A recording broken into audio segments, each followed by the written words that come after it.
নজর রাখতেই হয় ওয়েদার আপডেটের দিকে, কারণ চৈত্রের মাঝামাঝি সময়ে আমরা দাঁড়িয়ে রয়েছি এবং তারই মধ্যে তীব্র দাবদাহ, পাশাপাশি এই মুহূর্তে কোন রকমের বৃষ্টির ইঙ্গিত দিচ্ছে না হাওয়া অফিস। কেননা সর্বত্রই তারা বলছেন যে শুষ্ক আবহাওয়া এবং সেই সঙ্গে পাল্লা দিয়ে তো বাড়ছেই তাপমাত্রা, অর্থাৎ পারদের ঊর্ধ্বমুখিতা।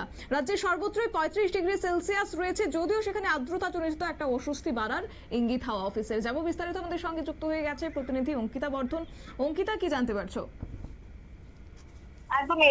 দেখো, আজ সকাল থেকেই দেখা যাচ্ছে যে হালকা একটা বাতাস রয়েছে, কিন্তু তার সাথে কিন্তু দেখা যাচ্ছে ব্যবসা গরমও রয়েছে।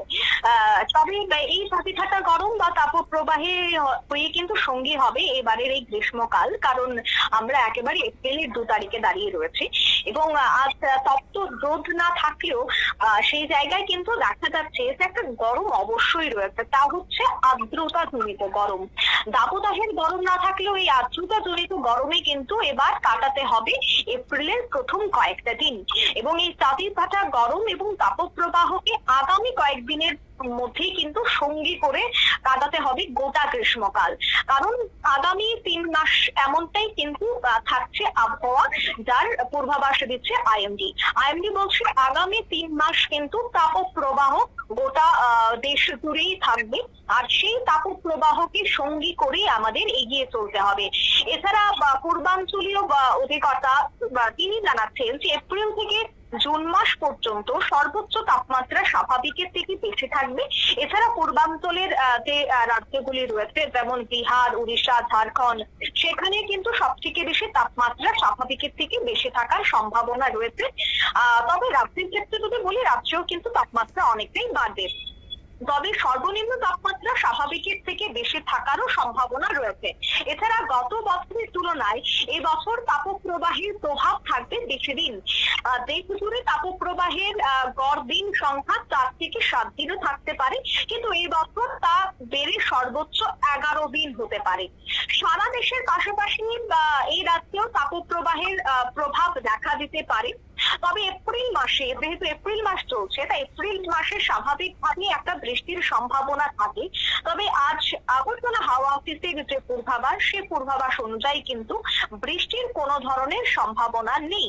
একটি চক্রাবত ঘূর্ণাবর্ত যা দক্ষিণ পশ্চিম বঙ্গোপসাগরের উপরিভাগ থেকে 3.1 কিলোমিটার উপরে রয়েছে, এখন তা পশ্চিমের দিকে সরে গিয়েছে, যার ফলে দক্ষিণ পশ্চিম বঙ্গোপসাগর এবং সংলগ্ন তামিলনাড়ু উপকূলে রয়েছে। কিন্তু সেক্ষেত্রেও রাজ্যে কোনো ধরনের বৃষ্টির সম্ভাবনা নেই। যদিও দক্ষিণবঙ্গের 2টি জায়গায়, মেদিনীপুর এবং ঝাড়গ্রামে বজ্রবিদ্যুৎ সহ হালকা বৃষ্টির সম্ভাবনা রয়েছে। এই দক্ষিণ পশ্চিম বঙ্গোপসাগর সংলগ্ন যে তামিলনাড়ু উপকূলে এই মুহূর্তে একটা বড় ঘূর্ণাবর্ত রয়েছে, সেই ঘূর্ণাবর্তের প্রভাব পড়বে পশ্চিমবঙ্গে, কিন্তু সেক্ষেত্রে রাজ্যে কিন্তু কোনো ধরনের বৃষ্টির সম্ভাবনা নেই। তবে বিক্ষিপ্তভাবে হালকা বৃষ্টিপাত হতে পারে, সেটাও কিন্তু এখন নেই, সেটা আগামী সপ্তাহে বিক্ষিপ্ত বৃষ্টির সম্ভাবনা রয়েছে। তবে এই যে আগামী 3 থেকে 4টি মাস, সে 3 থেকে 4টি মাস সব থেকে বেশি দাবদাহে কাটতে পারে। আইএমডির যে বার্তা, সে সাথে এপ্রিল দেখা যাচ্ছে যে সামান্য তাপমাত্রা বাড়বে এবং সেখানে অনুভূত হতে পারে তাপমাত্রা প্রায় 40 থেকে 45 ডিগ্রি। তবে সেটা এখনই বলা সম্ভব নয়, কারণ সেক্ষেত্রে প্রতি মুহূর্তে আমরা দেখতে পাচ্ছি আবহাওয়ার একটা ভুল বদল হচ্ছে। তাই আবহাওয়ার ভুল বদলের কারণে এই মুহূর্তে তাপমাত্রা কোন জায়গায় গিয়ে ঠেকবে সেটা কিন্তু আর বলা যাচ্ছে না।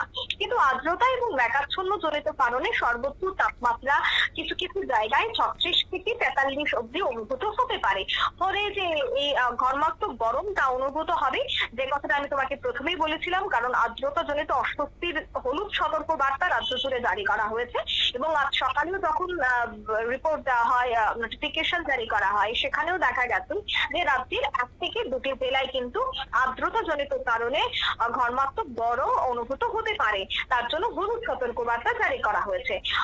এছাড়া গরম আবহাওয়ার বেশিক্ষণ থাকলে শারীরিক ক্লান্তিও দেখা দিতে পারে, এবং বঙ্গোপসাগর থেকে যে আগত জলীয় বাষ্প, তার আধিক্যের জন্যই আকাশ ভোরের দিকে একটা সামান্য মেঘলা এবং কখনো চড়া রোদ এমনটাই কিন্তু দেখা দিচ্ছে। তবে দুপুরের দিকে দক্ষিণ জেলাগুলিতে বৃষ্টির একটা সম্ভাবনা করা হচ্ছিল, কিন্তু এখন তা অনেকটাই কি কারণ একেবারে পরিষ্কার আবহাওয়া থাকবে এমনটাই কিন্তু আগরতলা হাওয়া অফিসের বার্তা। মূলত উত্তর পশ্চিম দিক থেকে আগত যে শুষ্ক এবং সাগরের আর্দ্র বায়ু, সে বায়ুর সংঘর্ষে বৃষ্টির সম্ভাবনা তো তৈরি হয়েছে, কিন্তু আদতে বৃষ্টি হবে কিনা সেটা কিন্তু আগরতলা হাওয়া অফিস স্পষ্ট করে বলতে পারে না। হ্যাঁ, যদি বৃষ্টি হয় সেটা কিন্তু অনেকটাই কম, অনেকটাই বিক্ষিপ্ত, অর্থাৎ ছিটাফোঁটা বৃষ্টির একটা সম্ভাবনা থাকছে। তারপরেও আগরতলা হাওয়া অফিস বলছে যে শুষ্ক আবহাওয়ার মধ্য দিয়ে কিন্তু আজকের দিনটি অতিবাহিত হবে। এবং দেখো কৃষকই কিন্তু এই মুহূর্তে তাকিয়ে রয়েছে বৃষ্টির দিকে, কারণ যদি এই সময়টাতে বৃষ্টি না হয় সেক্ষেত্রে তাদের শস্যে একটা বড়সড় ক্ষতি হতে পারে। তাই সামান্য যেন বৃষ্টি হয় সে তার জন্য কিন্তু চাতক পাখির মতো তাকিয়ে রয়েছে কৃষকই। কিন্তু এখনো পর্যন্ত হাওয়া অফিসের যে বার্তা, সে বার্তা অনুযায়ী আগামী দুদিন কিন্তু তেমন ভাবে ঝমঝমিয়ে বৃষ্টির কোনো ধরনের সম্ভাবনা নেই, বরং সেখানে আর্দ্রতা জনিত অস্বস্তির একটা কারণ হয়ে দাঁড়াচ্ছে। দু জেলার জন্য হলুদ সতর্ক বার্তাও থাকছে। তবে হ্যাঁ, খুব দ্রুত যে বজ্রবিদ্যুৎ সহ বা বৃষ্টিপাতের ইনিংস কালবৈশাখীর ঝড় তা শুরু হতে হতে কিন্তু আরো প্রায় 10 থেকে 15 দিন অপেক্ষা করতে হবে। তারপরে কিন্তু সমস্তটা শুরু হতে পারে, এমনটাই কিন্তু এখনো পর্যন্ত আইএমডির বার্তা। আইএমডির আরো বার্তা হচ্ছে যে পূর্বাঞ্চল অর্থাৎ উত্তর পূর্বের যে অন্যান্য রাজ্যগুলি, সেখানেও কিন্তু একই পরিস্থিতি। কোনো জেলায় বিক্ষিপ্ত বৃষ্টি, তো হয়তো কোনো জায়গায় আবার আর্দ্রতা জনিত অস্বস্তি। এই যে বিক্ষিপ্ত বৃষ্টি এবং আর্দ্রতা জনিত অস্বস্তি, সেটা কিন্তু গোটা উত্তর পূর্বাঞ্চলেই থাকছে। আবার যদি আমি একটু সিকিমের দিকে নজর রাখি, সেখানে কিন্তু আবার দেখা যাচ্ছে যে বরফ পড়ছে, সেখানে একটা দেখা যাচ্ছে যে এখনো শীত সেখানে রয়েছে, এখনো সেখানে বরফ পড়ার সেই দৃশ্য দেখা যাচ্ছে। তাই একদিকে গরম, একদিকে ঠান্ডা, অন্যদিকে বৃষ্টি, ঠিক এইভাবেই কিন্তু গোটা সপ্তাহ থাকছে। আবহাওয়ার মোট পরিবর্তন হবে। তবে সেক্ষেত্রে আগামী কিছু আমাদের পরবর্তী বুলেটিনের দিকে নজর রাখতে হবে সবাইকে। ধন্যবাদ। আপনারা শুনলেন, অর্থাৎ সর্বত্রই শুষ্ক আবহাওয়া রাজ্যের ক্ষেত্রে যদি বলতে হয় এবং আর্দ্রতাজনিত একটা অস্বস্তি থাকবে। তবে আগামী কয়েকদিন বৃষ্টির কোনো ইঙ্গিত নেই, কিন্তু তাপমাত্রা বাড়তে পারে 35 থেকে সেটা 37 ডিগ্রি সেলসিয়াসও ছুঁতে পারে বলে ইঙ্গিত হাওয়া অফিসের।